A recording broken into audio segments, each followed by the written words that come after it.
이 사건 판결문 장경태 의원 잘 봐야 됩니다. 바로 박완주 전 의원의 성추행, 이제 의혹이 아니고 이거는 이제 혐의가 확정이 됐으니까 징역 1년 실형이 확정이 됐으니까 그 사건 판결문을 제가 들고 와 봤습니다. 정확히 말씀드리면은 사실 이 사건이 판결문이 이제 비공개 처리가 돼 있어요. 그래서 전에 이제 그 노컷뉴스에서 1, 2심 판결문을 피해자 측으로부터 입수를 해서 아주 자세하게 보도를 한 내용이 있어서 그 내용을 장경태 의원도 잘 참조를 하셔라. 그러니까 스터디 차원에서 우리 모두가 스터디하는 차원에서 한번 제가 들고 와 봤습니다. 주모한 변호님 응원 감사합니다.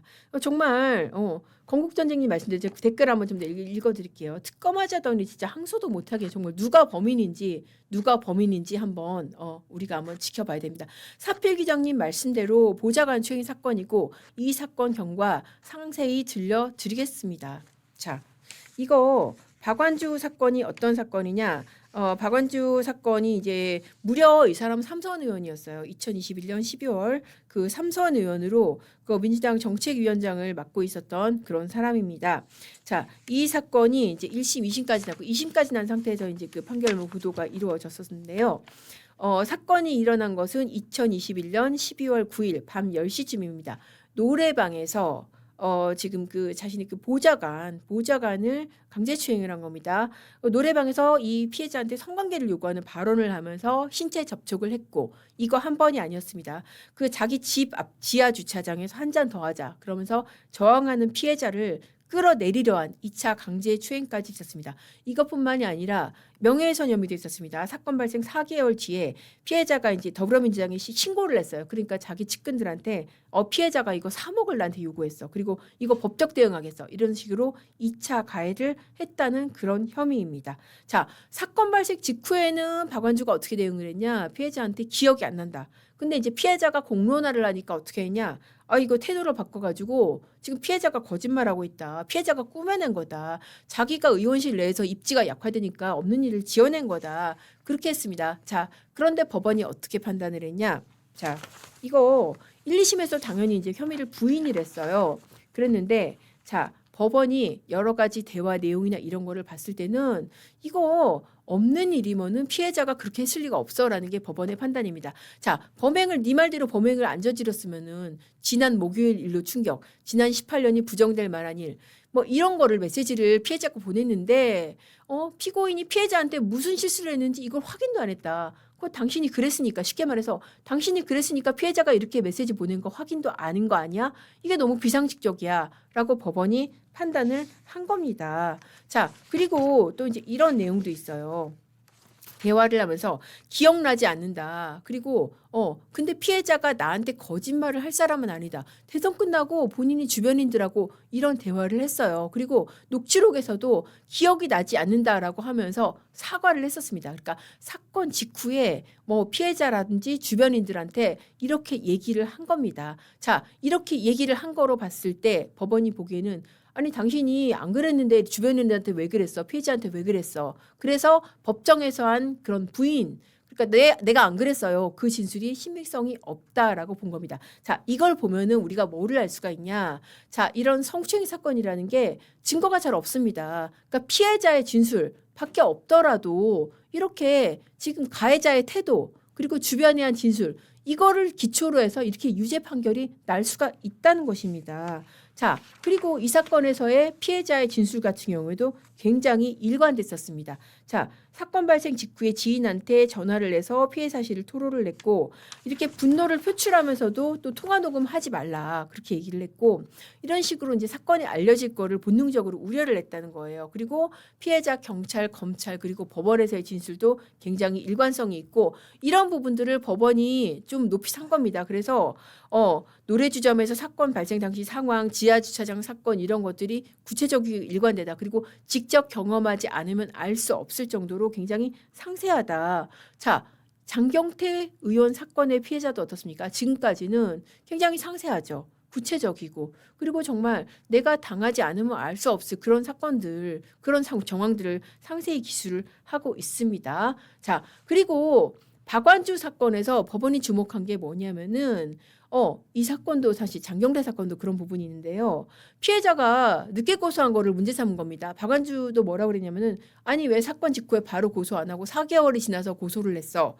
자, 법원이 거기에 대해서 어떻게 판단을 했냐면은 피해자가 바로 고소를 못한 것은 대선이 얼마 안 남아서 그런 것이다. 그리고 이 지금 박완주하고 오래된 관계라서 그런 거를 고려한 것이다. 법원이 그렇게 판단을 한 겁니다. 피해자가 몸담고 있던 당과 피고인에게 미치는 영향, 그리고 3개월 이후에 치러질 대선에서 패배할 우려를 염려했기 때문이다. 자, 어떻습니까? 그러니까 피해자는 오히려 이렇게 가해자 그리고 당 전체를 생각을 해서 고소를 밀었는데 박완주가 그거를 어떻게 했어요? 너 왜 이렇게 고소했어? 너 왜 이렇게 피해자답지 않아? 그렇게 공격을 했다는 거 아닙니까? 그거를 법원이 어떻게 보면 괘씸하게 본 겁니다. 자, 장경태 의원 사건도 어때요? 지금 고소 왜 이렇게 늦게 했어? 지금 이렇게 지금 문제 삼고 있잖아요. 일각에서 특히 이제 친여 진영에서 이것도 어떻습니까? 자, 나름의 설명되는 이유가 다 있습니다. 남자친구가 그때 만류했다고 그랬죠. 남자친구 인터뷰 있잖아요. TV조선에서. 남자친구가 그때 자기 여자친구가 고소를 하려고 그랬는데 여러 가지 나의 입지라거나 이런 걸 생각해서 만류했다고 그랬잖아요. 그러면서 회안에 눈물까지 보였죠. 그리고 최근에 더 중대한 일이 터졌잖아요. 그러니까 그때 당시에 술자리로 불러냈던 그 비서관이 결국 한 2달 전에 이 여자친구를 준강간미수까지 저질렀다는 거 아니에요. 그러면서 그 사건을 고소하면서 1년 전에 이 사건까지도 고소했다. 자연스럽게 고소가 늦어진 경위가 설명이 되는 그런 상황인 거예요. 자, 그리고 또 뭐냐, 이 명예훼손 부분, 2차 가해 부분, 이것도 굉장히 좀 심각하게 봐야 된다. 자, 박지원 의원의 혐의 중에서 아까 그러니까 자기 그 주변 사람들한테 피해자가 돈 요구했다 막 그런 부분 있잖아요. 그 부분도 유죄가 났고요. 그리고 이제 이거 지역 보좌진, 지역 의원 이런 사람들한테 피해자가 윤리심판이 조사를 받는다. 3억 그리고 자리 2년 보장 그리고 정계 은퇴를 요구해왔다. 이거 도저히 받아들일 수 없다. 법적 투쟁을 했다. 이게 명예훼손으로까지 기소가 돼서 이 부분도 이제 유죄가 난 상황인데 저는 이게 사실 장경태 의원 같은 경우에는 이렇게 주변 사람들한테 얘기한 정도가 아니라 어떻게 했습니까? 피해자를 지금 무고로 고소까지 했잖아요. 허위 사실이다. 뭐 오히려 이게 성추행 아닙니까? 이러면서 이제 피해자가 자기 어깨에 손을 올린 듯한 그런 사진까지 게시를 했는데 이 사진 지금 조작된 거로 지금 드러났잖아요. 그래서 박완주 의원의 판결문을 봤을 때 물론 뭐 장경태 의원도 나중에 이제 뭐 법적 절차에 들어가면은 무죄 추정의 원칙에 따라서 그의 법적 권리는 보장이 되고 끝까지 무죄를 다투겠죠. 그렇겠지만 박완주 전 의원의 판결문으로 봤을 때 어떻다? 이런 것들이 2차 가해 정황들이 정말 유죄로 판명날 경우에는 본인한테 정말 심각한 문제가 될 수가 있다. 그리고 박완주가 보여준 2차 가해의 정황에 비해서 지금 벌어지고 있는 일들이 훨씬 더 심각하잖아요. 지금 피해자를 꽃뱀으로 좌표 찍어서 공격하는 이런 상황까지 벌어지고 있지 않습니까? 그러니까 박완주 의원의 피해자 같은 경우에도 정말 고통스럽게 2차 가해의 고통을 호소를 했었습니다. 그래서 이제 헤럴드 경제와의 인터뷰에서 지금 그런 얘기를 했었어요. 가해자와 가족 그리고 지지자들의 2차 가해가 치가 떨릴 정도로 잔인했다. 그리고 이제 이 당이라든지 여성위원회 이런 데서 침묵한 게 너무 힘들었다라고 하면서 어제 확정 판결이 나고 나서도 이제 입장을 냈더라고요. 저는 피해자입니다라고 하면서 오늘 최종적으로 판결이 확정이 됐다. 정말 그렇게 해서 이 사건이 분명한 사실이 됐다라고 하면서 정말 더 이상 이렇게 피해자들이 정말 이렇게 앞에 나서지 못하고 고통받는 피해자가 얼마나 쉽게 고립될 수 있는지 보여주는 사건이다. 그러면서 이 사건이 권력관계 속에서 벌어지는 성폭력이 어떻게 가해자 편에서 왜곡되고 피해자가 얼마나 쉽게 고립될 수 있는지를 보여주는 사건이라고 생각한다라고 그렇게 얘기를 했습니다. 그래서 이번 판결로 권력형 성폭력의 피해자가 더 이상 벼랑 끝으로 내몰리지 않았으면 좋겠다. 라고 했고요. 이거는 이제 확정된 판결입니다. 그리고 앞으로 장경태 의원 같은 경우에도 피해자가 고소를 하고 이제 앞으로 법적 절차 들어갈 거기 때문에 이 사건을 잘 참고해서 제발 잘 좀 했으면 좋겠다. 이런 식으로 2차 가해가 어떻게 보면 제가 보기에는 장경태 의원 같은 경우는 더 심각한 형태로 벌어지고 있는 것 같은데 2차 가해가 오히려 본인한테 부메랑이 돼서 더 심각한 위협이 될 수 있다는 거 꼭 좀 유념을 해줬으면 좋겠습니다. 자, 그렇게 해서 이제 장경태 의원이 박완주 사건에서 배워야 할 그런 포인트까지 그렇게 한번 짚어봤습니다.